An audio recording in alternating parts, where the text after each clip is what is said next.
in this last leg of the preparation, when everything is kind of getting wound up, it is very important to know how to manage the time. They do not know how to plan this 8 hours of studies. The real issue is that the student totally ignores this. One is the memory decay which is happening because he's dumping so many information to his mind back to back, then lack of revisions, and then not developing the right MCQ aptitude that the examination demands. Hello aspirants, welcome you all to Believers IAS Academy. In today's discussion, we are slightly dwelling into what is important right now. What is the priority for every aspirant who is planning to give Prelims 2026? Of course, everybody knows what to do. I know everybody are studying, and of course, in this last leg of the preparation, when everything is kind of getting wounded up, it is very important to know how to manage the time. And most common way of studying, or I believe most of the aspirants who have been preparing from the last 1.5 years, or probably even 2 years for that matter, would have followed the famous 888 study rule, right? So what does this 888 study rule says? It simply says that in a particular day, right, you have to sleep for about 6 to 7 hours, and then probably use 1 hour for your daily activities, right? And now with the remaining 16 hours, it says that you have to prioritize a particular time, that is another 8-hour slot for your studies, and with the remaining 8 hours you have to kind of get into some activities, probably be it yoga, meditation, indulging in some games, right? So this is what the 888 rule says.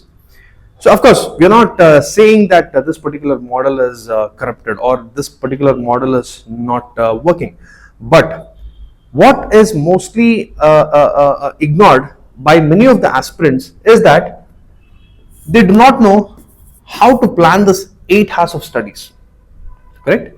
Because what mostly looks like a simple thing when you look when this is put in an 888 formula becomes absolutely complicated when you actually try to follow it, because what exactly are you supposed to do in this 8 hours, and what time is the most preferred, and even in that 8 hours what are you supposed to do, which subject to study first, and then when to take the test, and what are the best possible ways, right? Of course, there could be lot of other ways people are there, like there are many aspirants who are pretty exceptional in terms of how they study, and we're not talking about those exceptional candidates, but we're talking about the general or let's say the average number of students who are pretty much studying just like the other students, correct? So this particular video is going to be on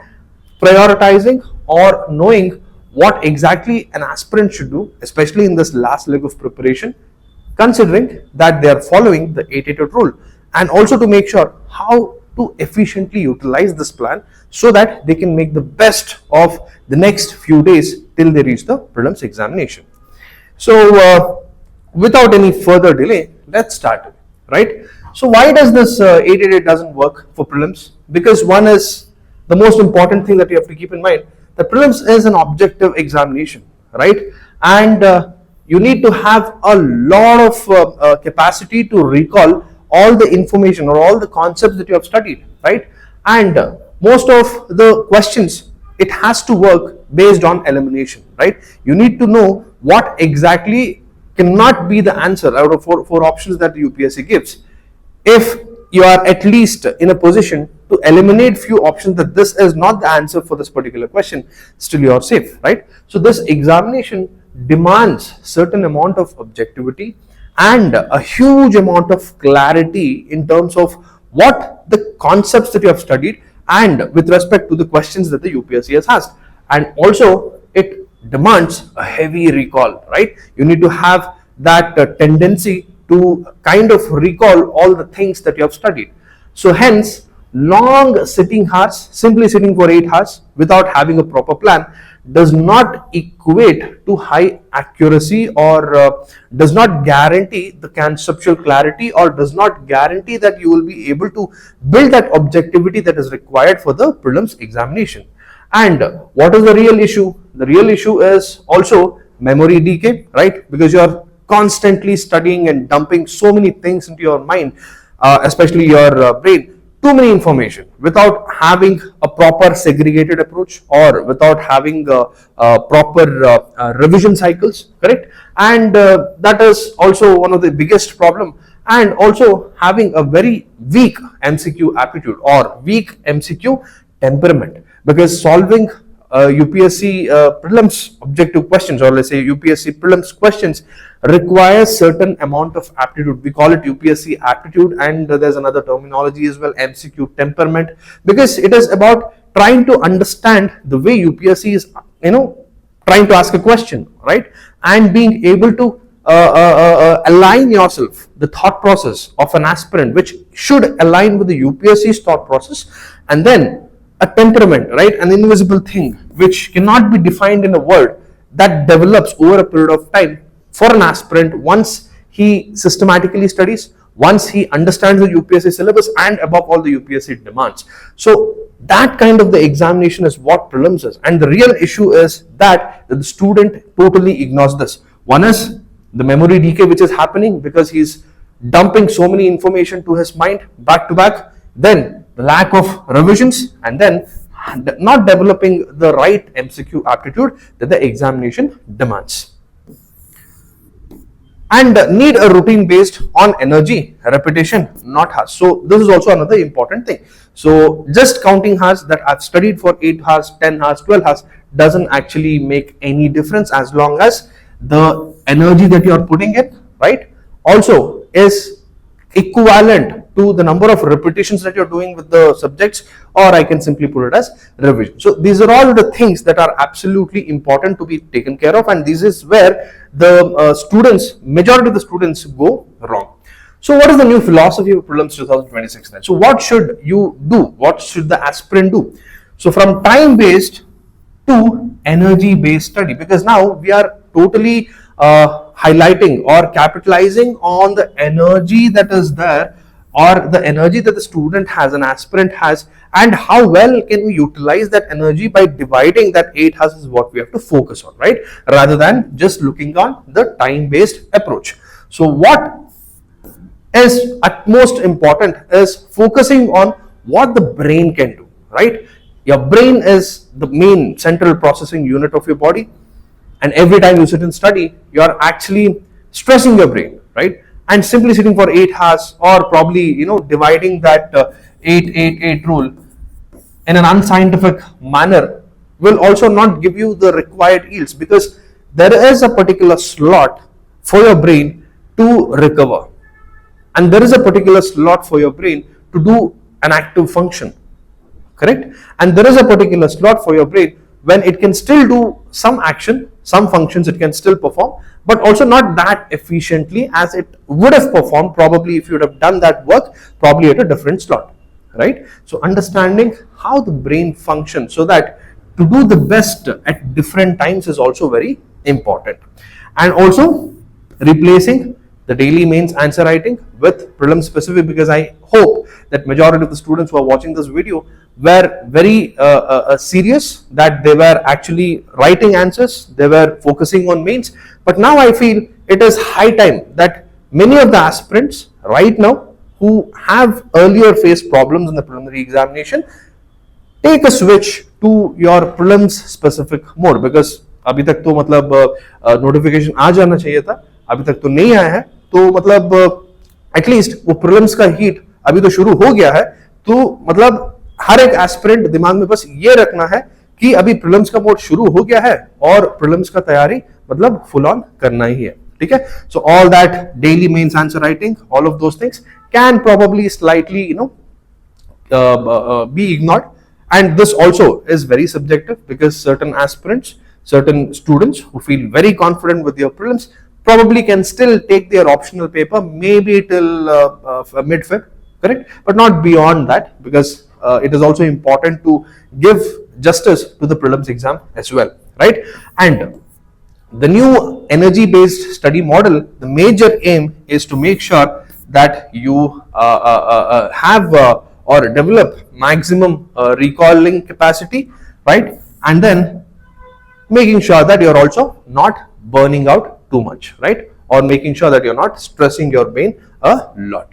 So hence, what could be possibly done is a new formula within this 8-hour, which is your 332 formula, which talks about dividing the entire 8 hours into 3 hours each, and then 2 hours of different modules. So what is happening is, in the block 1, you have 3 different blocks: block 1, block 2, and block 3, where in the block 1, you are focusing on deep static learning. We will see what that is, static and current integration in the next block, and then the prelims output and recall, which comes in the last leg, probably the last 2 hours, whichever is remaining amongst the 8 hours that you put in a day.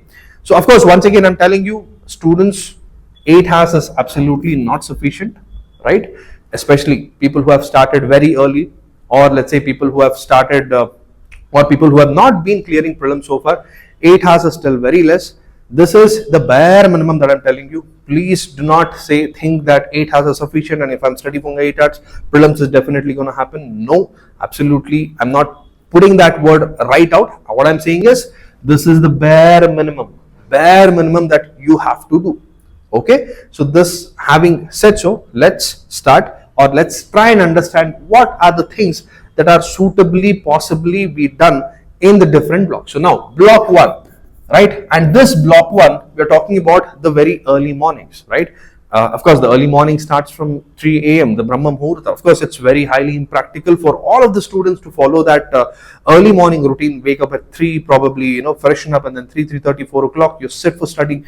It's very effective, absolutely effective, but cannot be followed, or is slightly difficult for most of the students. But at least the block 1, where the deep static learning should happen, should preferably be done in the early mornings, because that is when your brain is absolutely free, and also considering that you have had a sound sleep of 7 to 8 hours, because that is also very important, because majority of the students feel that burning the midnight oil, or probably not sleeping and studying rampantly, will give them yields. Absolutely not, because see, everything that happens in your body needs some time, right? Needs some time to recover, be it muscles, right? Be it your bones, be it your heart, whatever that is. And especially the brain, which is active throughout the day, the only time that it gets to probably relax or to even rejuvenate itself is the time when you actually sleep. And that too, especially when the body goes into a deep sleep mode. And deep sleep doesn't mean that it extends to anything more than 5 to 6 hours. No, absolutely not. When I'm talking about 7 to 8 hours of sleep, probably the deep sleep would be only for 3 hours, and this is the time when the whole body relaxes. Your heart rate eventually, slowly, it kind of falls to the normal, say bhi thoda niche, and then also at the same time, your brain actually recycles itself. It completely takes all the junk, puts it to the recycling bin. So that recycling happens during the night, especially when the brain is getting the rest, when the body is resting, when the body is sleeping. So sleep is absolutely important. So considering that you have had at least 6 to 7 hours of sleep, then probably early morning, at least 5, or let's say 6 o'clock, correct? So 6 o'clock is still fine. You get up at 5:30, finish all your daily routine. By 6 o'clock, you are in front of your study table. And what is the first thing to do? Not the newspaper, or not the mocks, or nothing. Make sure you just have, utmost importance to that you will give on all the static papers, right? And here I'm not talking about picking all the static papers, at once. No, probably you will have to select one of the paper. Most preferably is your polity, and I have put it in the exact same order. So start with your polity, sit for 3 hours and probably give yourself not more than 10 days time. Polity, considering that you have already read, you have already made notes for polity, you have your notes, take it out, read. Okay, and now after every topic is completed, right, after every topic is completed, then what you have to do is take the PYQs of that particular topic, right, and also if possible cover the NCERT section as well from that particular corresponding topic, because right now for prelims most of the questions they have been picked, hand-picked specifically from the NCERTs. So hence take up a particular subject, let's say polity or let's say economy, and this is once again subjective. I'm telling that polity you have to take, keep it for 10 days, and once polity is finished then you can go for economy. And then there are other students who do not feel comfortable reading just one subject at a stretch. So these people, what they can do is they can pick one subject per day. Let's say you have picked polity today, tomorrow morning you do economy, third day you do geography, right? Ultimately within a month, or let's say within because see, every subject for that matter, polity 10 days, economy 10 days, geography even, it's all you're supposed to read is the NCERTs, NCERT 11th and 12th. So it will not take more than 7 to 8 days. And then talking about environment, of course you have many resources, and even if you're reading environment, most of the things are let's say sufficient to be completed by 6 to 7 days. And then history definitely takes about 14 to 15 days. So I'm talking about almost 1.5 to 2 months, right? So within 1.5 to 2 months, like let's say by the end of February or by mid-March, your entire cycle is done. So here in this particular time, what you're doing the PYQs of the respective topics, and also you're doing the NCERTs related to that topic. And also I'm telling you, I'm not talking about those students who want to do it the very first time. I'm talking about those students who have been studying from the last 6 to 8 months, who have already read NCERTs once, who have already read Lakshmikant once, right, and also had made notes. And now in the last leg, what you're supposed to do. Okay, so this is for those aspirants.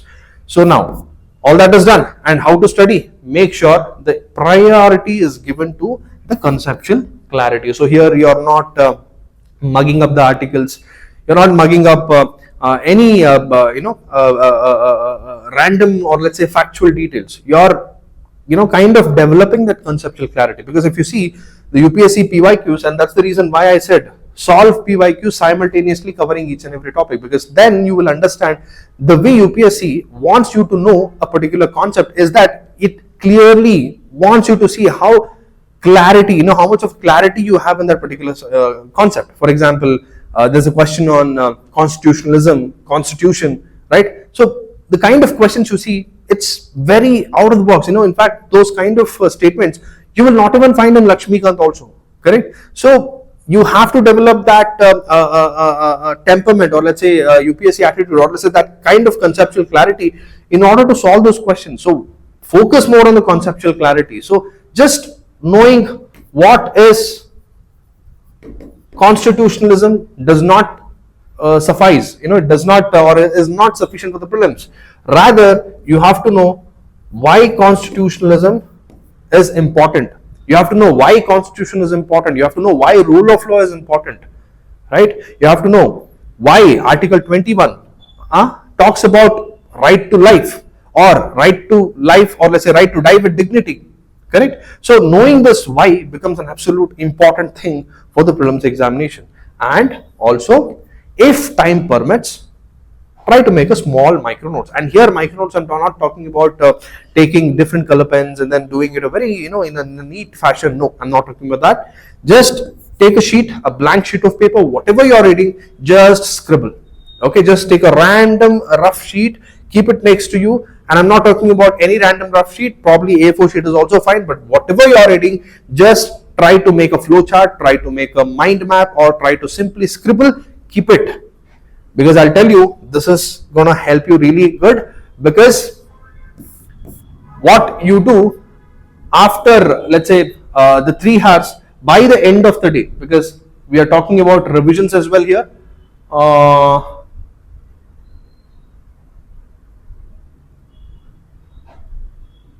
Block 2.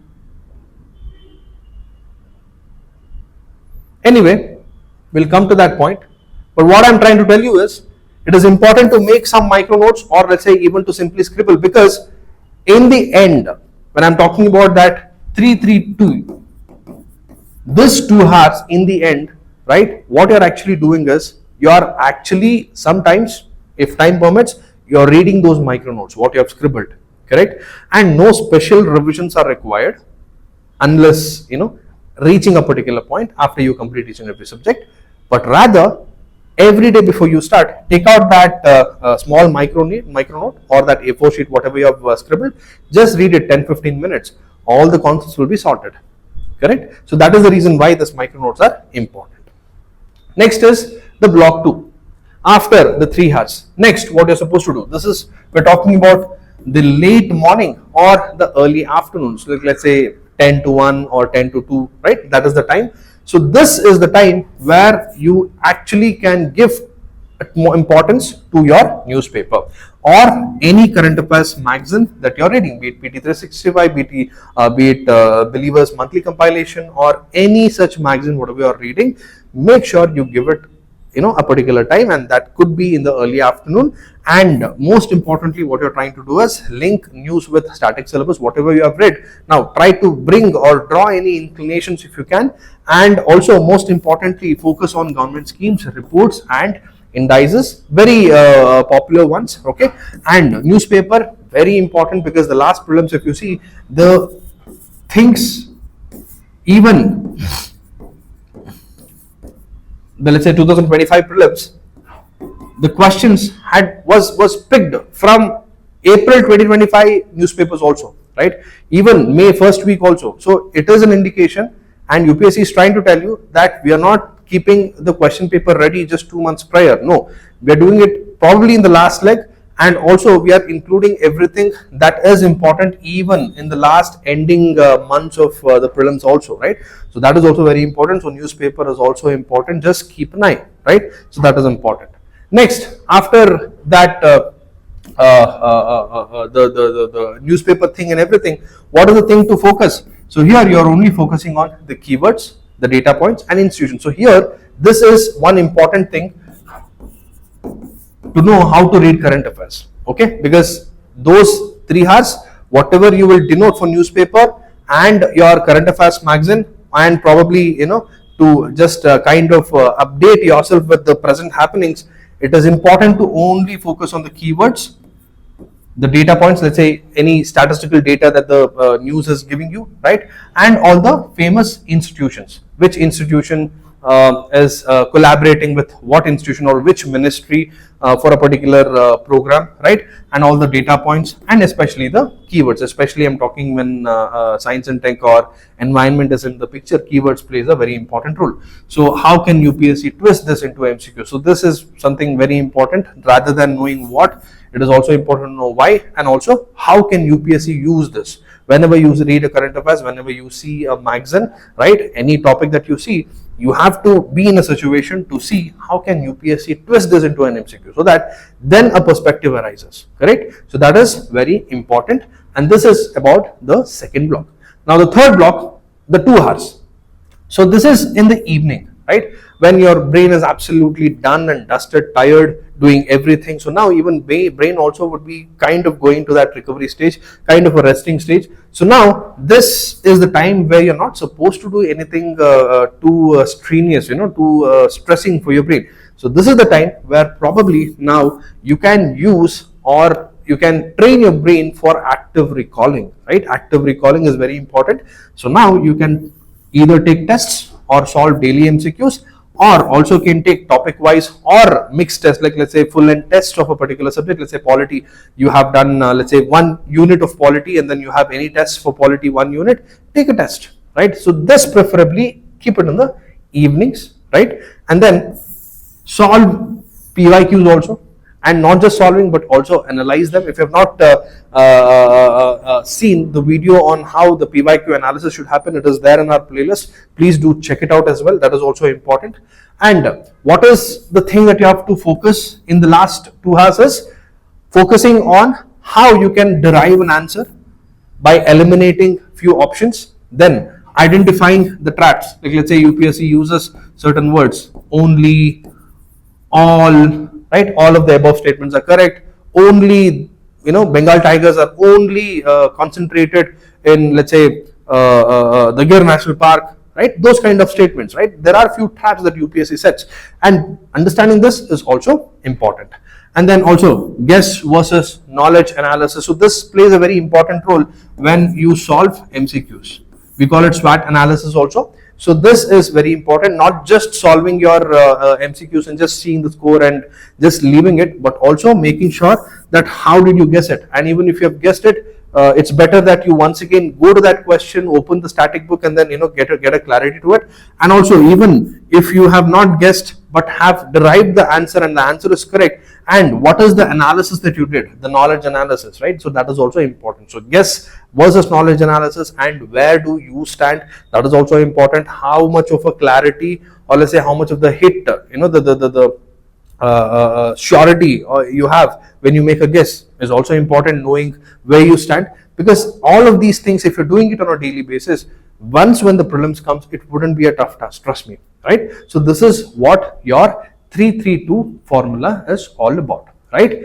So for every MCQ session, right, when you're doing all of this, attempt MCQ seriously, analyze all the options, update short revision notes, and learning happens in analysis, not attempt. So this is also very important. You have to keep it in mind, because all of the things that you're doing is to ultimately take mock tests. You have to literally take anything more than 10 to 15 mock tests as much as possible. In fact, that is the bare minimum that I'm telling you. So all of the things that you're doing, morning 3 hours that you're studying, and afternoon 3 hours that you're putting for current affairs, and then in the evening the 2 hours recalling and MCQs, everything you're making sure that you're doing it to crack the prelims, right? So focus should be mostly on this, attempting MCQ seriously, right? And then analyzing all the options, whether it is right or wrong, and then updating the short revision notes. So the short revision notes that I said, which you would have made it in that A4 sheet or whatever, based on the attempts that you have done, questions, the right or wrong, that is when you can just try and update what you have gone wrong from the test to your actual notes, so that at the end of let's say 2.5 to 3 months, you will have this note, a crisp note, which you can use it for revisions in the last few hours of prelims, which probably for an entire polity, you will roughly have about 1.5 to 2 sheets, or let's say probably max to max 3 sheets of entire polity. So now imagine how easy it would be to revise, right? So that is what is to be taken away. Next is the smart revision built into the day. So as I said, no separate revision is required. Okay, no separate revision is required, provided you're following this, because the morning, whatever you're starting with the static subject, just revise yesterday's static, whatever you have studied, just 15 to 20 minutes.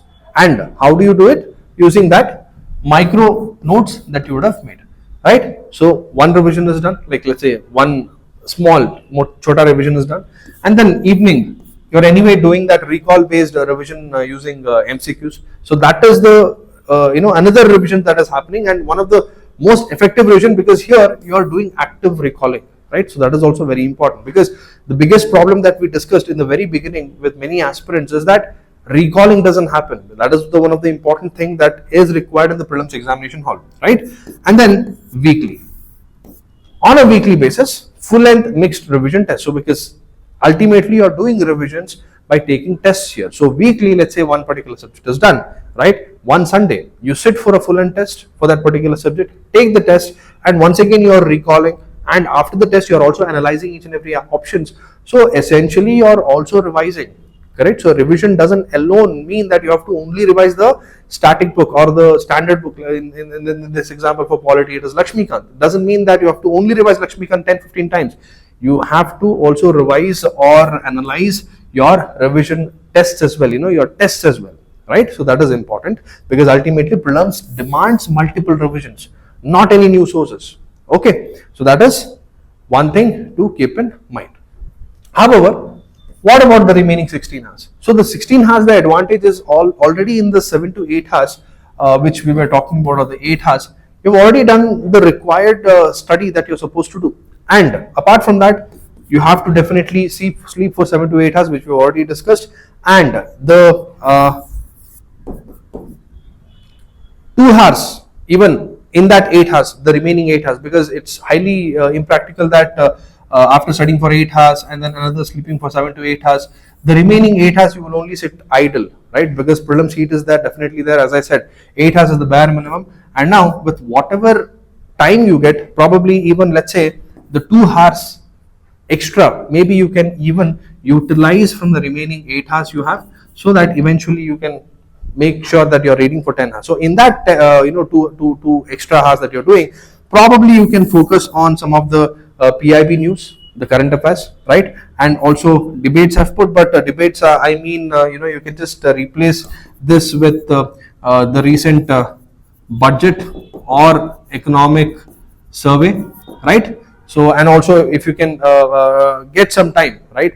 And probably let's say if some students, any student will definitely have one subject which they wouldn't even have touched, right? So this is the time where you can just take some crash courses, right? And if you need any crash courses like that, Believers IAS Academy is providing you crash courses for various subjects. Even that also you can make use of it. Also, we have a lot of series and playlists in our website. Please do check them as well. You can make best out of whatever is actually freely available in our website. That is also important to check it out, right? So this is what is your 8-8 hour rule look like. And also, most importantly, you should not ignore this part as well, the mental well-being and also the physical well-being. So walk, do some yoga, and also do some light exercises, right? And also have proper meals. Make sure this last 3-4 months is going to be very crucial. So it is very important to keep both your internal well-being safe alongside the external well-being, right?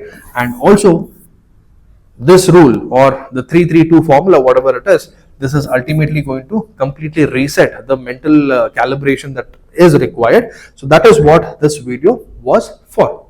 So apart from that, the final message for Prelims 2026 for all the aspirants is that do not chase the hours. Don't simply sit saying that I'm sitting for 10 hours, 12 hours, 15 hours. No, rather chase how active recalling you're doing, chase more revisions, chase the elimination techniques, or let's say chase if you can eliminate more options or how well you're doing it, and also chase or have that thirst for getting that conceptual clarity. And last but not the least, you need to have calm. You need to be calm. You need to chase for that calmness, because that is what is also another important invisible factor which is absolutely required in the examination hall on that day when you're taking that paper. You need to be calm, right? Because if you're tensed, the question even which you would have probably which you would have gotten it correct also will definitely go wrong, because ultimately prelims is a thinking exam and not a reading exam. Keep this thing in mind. And that's all. The video is already lengthy. Anyway, I hope you all would have liked this particular video. So follow for Believers IAS YouTube channel for more such informative video like this. Signing off, this is Madan Gopal. Have a wonderful day.